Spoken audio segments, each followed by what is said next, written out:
Al pasar de los días se descubre la otra lesión y es grave, muy grave, pero a veces hasta por la misma ignorancia que teníamos de la lesión, siempre éramos con que hay que seguir, vamos para adelante, eso no va a pasar nada, tú vas a estar bien, tú vas a volver.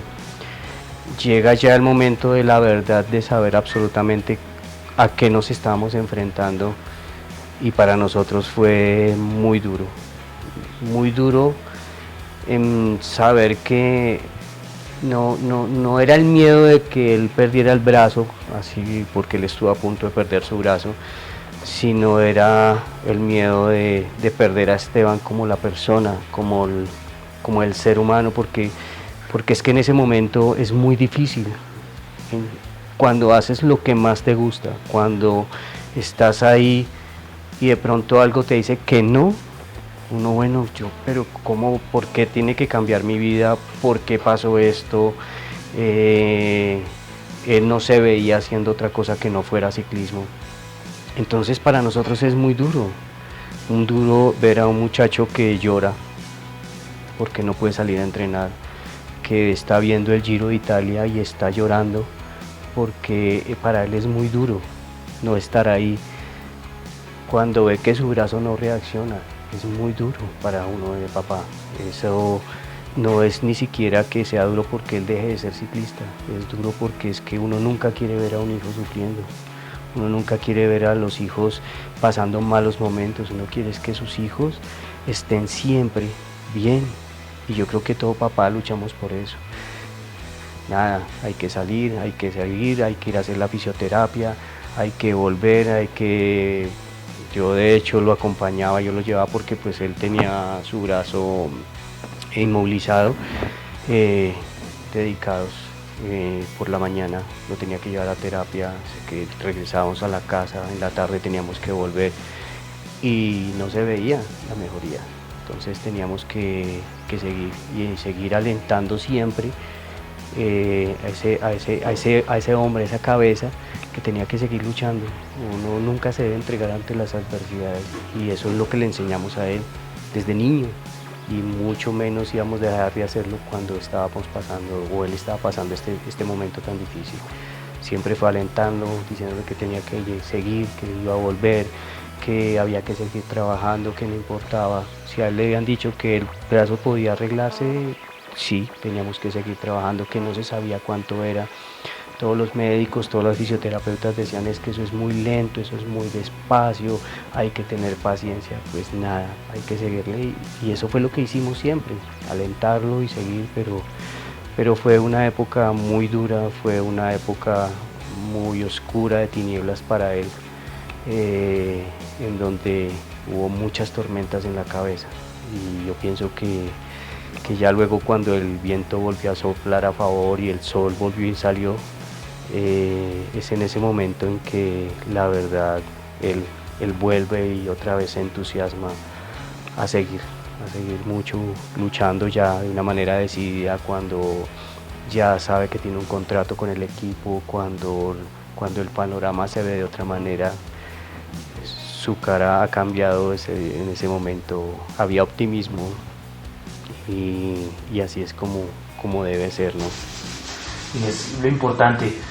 Hubo un tiempo en esos tiempos oscuros, como decía Jairo, en que obviamente hasta se pensó en que dejar el ciclismo a un lado, no seguir luchando por la lesión, pero ahorita, hoy por hoy, actualmente, vemos a Esteban y está totalmente recuperado. Hace poco en España dijo que estaba con el 80% de su brazo y aún así corría. Entonces fue un momento duro, pero ya hoy me imagino que totalmente superada esa etapa. Sí, claro, digamos que su movilidad no la recupera toda, no la ha recuperado toda. Hay movimientos que a él le cuestan muchísimo trabajo. Eso como papá como los papás de Esteban, nos duele mucho.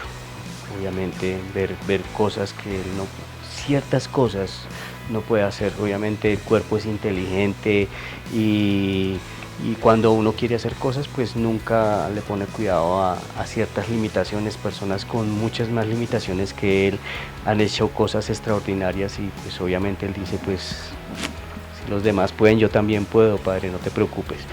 Pero sí duele y o sea, no es fácil para nosotros como papás aceptar esa realidad.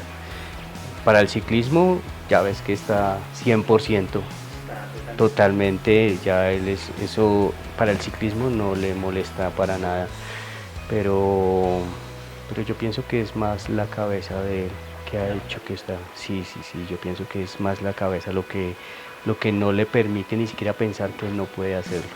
Volviendo un poco al tema de los comienzos de Esteban en el ciclismo, obviamente fue por usted que él cogió la bicicleta y se montó una bicicleta y empezó a entrenar. ¿Cómo fue ese proceso? ¿Cómo fue que Esteban empezó a adaptarse? Estuvo en el Team Colombia un tiempo. ¿Cómo fue ese proceso entre padre e hijo, Jairo y Esteban, en los entrenamientos? ¿Cómo era eso? Bueno, yo pues siempre fui ciclista aficionado y el ciclismo ha sido de mis pasiones. Yo pienso que me ha movido toda mi vida. Esteban nace dentro de un ambiente de bicicleta, de ruedas, de carreras y de ver, oír, leer, ver revistas de ciclismo. Entonces él se va enamorando del ciclismo porque yo en algún momento sí lo presioné por cosas, pero él empieza a enamorar del ciclismo. Para mí era importante que hiciera todo tipo de deportes, entonces hace ahí algo de fútbol, luego hace algo de bicicross, que ahí lo presioné mucho, luego fuimos y algo de natación, atletismo, y haciendo atletismo lo hacía muy bien, le iba muy bien, y él ya tenía unos 12 años yo creo. En ese momento yo, como parte de la preparación que hacía en una asociación de ciclismo que teníamos, hacía ciclismo, hacían un duatlón. Entonces ahí él en el atletismo yo dije, no, lo hace bien. Entonces yo le digo, bueno hijo, vamos a hacer el duatlón. No padre, pues que no tengo bicicleta. No, yo te consigo una bicicleta. ¿A dónde? Entonces fui a la bicicletería de un amigo y estaba una bicicleta que estaban vendiendo, una bicicleta de Oliverio Cárdenas, que él le había hecho a su hijo, porque Julián había montado también en bicicleta alguna vez. Entonces una bicicleta pequeña, RIN 26, diseñada pues para un niño más o menos de esa edad. Yo me enamoré de esa bicicleta y dije, esta es la bicicleta de mi hijo. Pero yo fui y le dije, no, pero venga, ¿cuánto vale esa bicicleta? No, eso vale 1.200.000. Comprarle una bicicleta 1.200.000 a un niño sin saber si le va a gustar, y eso hace 12 años, uno no sabe. Y dije, no. Entonces me dijeron, vea, llévela, pruébela, y si al niño le gusta, pues usted lo compra. Y ya, digamos, y efectivamente salí feliz con mi bicicleta. Nos vamos para el duatlón, inclusive fuimos con Carolina porque eso era un evento de familia, entonces fuimos con Carolina, fuimos con Brian, fuimos con Esteban y a la carrera. Entonces bueno, empezó la parte de atletismo, que eran como 3 kilómetros de trotar, y él en la categoría que yo lo había puesto a correr, entonces llega primero en el atletismo. Ya luego salimos, nos cambiamos la zapatilla ahí mismo y a hacer el ciclismo. Y no, pues hoy salió primero, llega primero otra vez, pero yo creo que era la felicidad de mi hijo ese momento absoluta, y me dice, padre, esto es lo mío, padre, no, yo quiero ser ciclista. Y empezamos, y siempre contamos con la buena fortuna de tener personas que tenían la visión del ciclismo moderno y nos fueron guiando por ese camino. A los 14 años, que él es infantil, llega un profesor, Jorge Pérez, que era un cubano, que el IRD en ese momento contrata empezamos a entrenar con él, y él empieza a ver también en Esteban un gran talento, y entonces él, más que entrenarlo, también me empieza a enseñar a mí de cómo es, qué cosas podía hacer, qué cosas no podía hacer, y empezamos a irnos por ese camino. Luego de él se va del programa del IRD que tenía, y luego viene un trabajo que se hizo con Fernando Saldarriaga a través de 4 años, en donde yo considero que sobre eso se construyeron muchas cosas de las que están hoy en día. Fernando también trabajamos con él 4 años hasta juvenil, ya luego, un poco más, porque llegamos hasta el Colombia es Pasión. Pero fue un trabajo muy importante también, en donde se empiezan a hacer cosas pensando en futuro. Yo siempre quise que Esteban corriera era para Europa. Mi determinación siempre fue que Esteban tenía que ser un ciclista para Europa, no para Colombia. Entonces siempre tuvimos esa visión de entrenarlo hacia ese futuro que él esperaba. Lo que quiere decir que hoy don Jairo está poco tranquilo viendo los sueños hechos realidad, tal vez ya viéndolo en Europa, y tal vez con muchas más cosas que vienen para Sí, claro, yo pienso que en ese momento era loco, porque sí, y mucha gente no nos creía que uno pudiera pensar siquiera 8 años antes en hacer un trabajo pensando en Europa. Y hoy en día, pues cuando yo lo veo, yo siento que tenía la razón, que no me equivoqué en las cosas como las hice, y a pesar de que pues tenga uno siempre momentos de duda, como los hay. Entonces yo pienso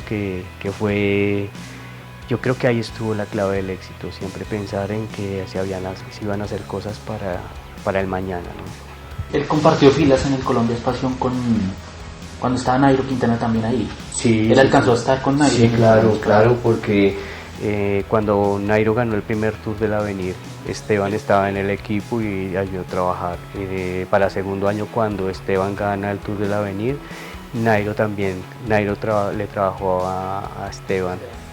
Entonces ellos comparten ahí se dura 3 años, y ya luego da el salto al Colombia es Pasión, al Team Colombia, perdón, en donde Claudio también entonces parte a vivir a Europa, empieza todo el proceso, carreras más exigentes, más duras, se corre mucho más, pero ahí fue haciendo el camino ya bueno, pues la historia ya conocemos, que ya entra el accidente y eso, pero con el Team Colombia también alcanzó a hacer unas cosas bonitas e interesantes. Estuvo corriendo con el Team Colombia en Europa varias veces, y bueno, en una de ellas fue en Italia cuando sucedió el accidente. Y bueno, ¿cómo es la relación de Esteban Chávez, don Jairo, con los demás ciclistas colombianos? Ahorita en España, ¿cómo se la lleva con Nairo? Si hablan, si charlan, dialogan.